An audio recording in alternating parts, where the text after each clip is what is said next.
As if to emphasize that point. And what about Jodie's reaction to the whole thing? She's completely mesmerized. It's like she sees something of herself in Gitte's wildness, like she's drawn to the danger. It's in Summer.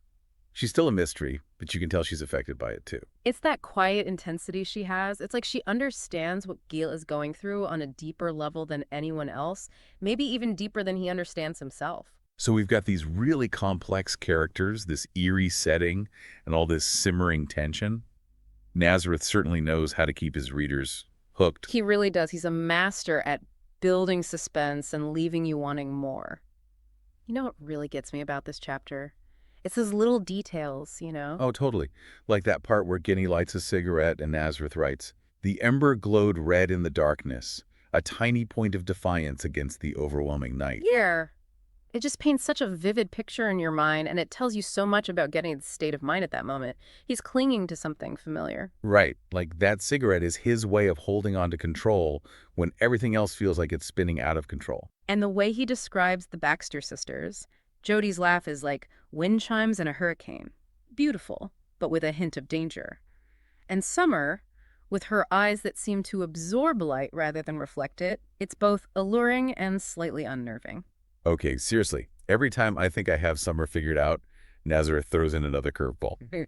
But going back to what you were saying about those details, I feel like the pacing of this chapter is really interesting too. It starts out slow and then just gradually builds this almost unbearable tension. It's masterful, the way he uses those sensory details, the rustle of leaves, the scent of pine needles, even that oppressive silence hanging in the air. It all works together to create this atmosphere of dread. And you can practically feel the energy shifting as they get deeper into the woods, like something's watching them. Oh, 100%. It's like the forest itself becomes a character. It's both beautiful and menacing, and you're just waiting for it to unleash something terrible. So we've talked about the characters, the setting, the foreshadowing, but we haven't really touched on the symbolism. It's everywhere in this chapter, isn't it? Oh, it's like a freaking tapestry of symbolism. You've got the obvious stuff, like the masks representing hidden identities. And then you've got the fire, which I think represents both passion and destruction. And the woods themselves, right? Like that whole journey into the unknown. Totally. It's like Galito's literally and figuratively venturing into the darkest parts of himself. And let's not forget about that stranger. What do you make of him? I'm still not sure, honestly.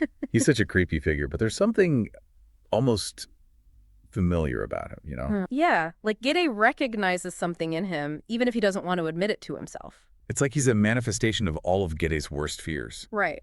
And the fact that he appears when Gide's feeling most vulnerable, it's like Nazareth is saying that we can't outrun our pasts no matter how hard we try. Whoa, that's some deep stuff. It is. And that's why I love this book so much. It's more than just a spooky story. It's a story about identity, duality, facing our demons. It really makes you think. Exactly. And I think that's what Nazareth does so brilliantly.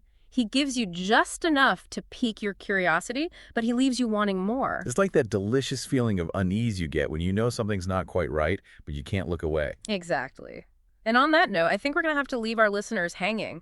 But don't worry, we'll be back next week to delve even deeper into what happened in Green Bear. Until then.